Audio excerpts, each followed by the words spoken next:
ચેનલમાં આપ સર્વનું હાર્દિક સ્વાગત છે। ધોરણ 4 ઇંગ્લિશ એમાં જે આપણે પહેલા વિડીયોમાં શીખ્યા હતા activity number 1 get up and dance, ઉઠો અને ડાન્સ કરો। હવે એમાં એક્ટિવિટી નંબર 2 છે કે જેને આપણે ક્રિયાઓ દ્વારા ડાન્સ કરવાનો છે। ક્રિયાઓ દ્વારા એક્ટિવિટી શીખવાની છે કે કોઈ ક્રિયા કરીને પછી ઇંગ્લિશ આપણે શીખીએ। ફોર એક્ઝામ્પલ એક્ટિવિટી 2માં પહેલો શબ્દ છે stand up, sit down, it, slip, drink, run, talk, laugh, jump, clap your hands, close your eyes, show your teeth, open your books, come here, close your book। હવે આ આપણે English બોલતા શીખા। હવે આપણે એનું ગુજરાતી શું થાય, જેવી રીતે હોપનું કૂદવું, જમ્પનું કૂદવું, નોડ એટલે કે હલાવવું, હેડ એટલે તમારા માથાને, સ્ટેન્ડ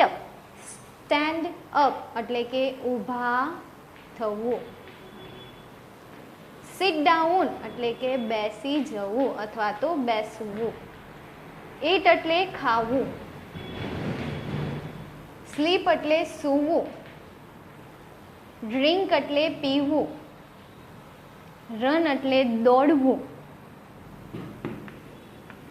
ટોક એટલે વાતો કરવી,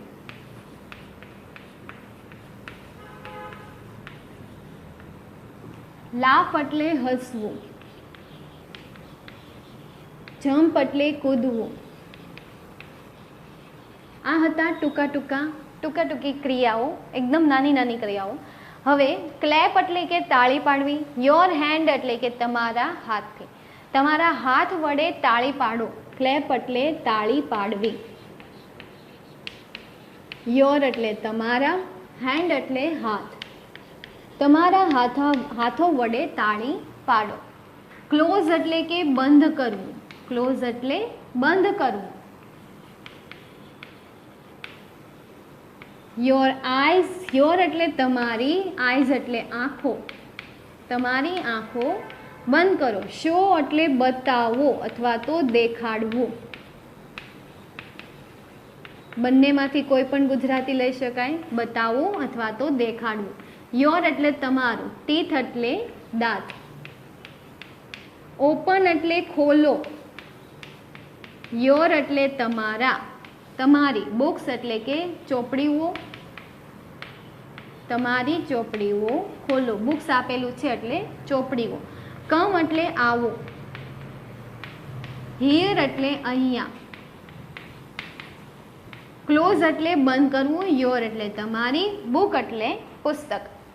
સમજીએ આપણે,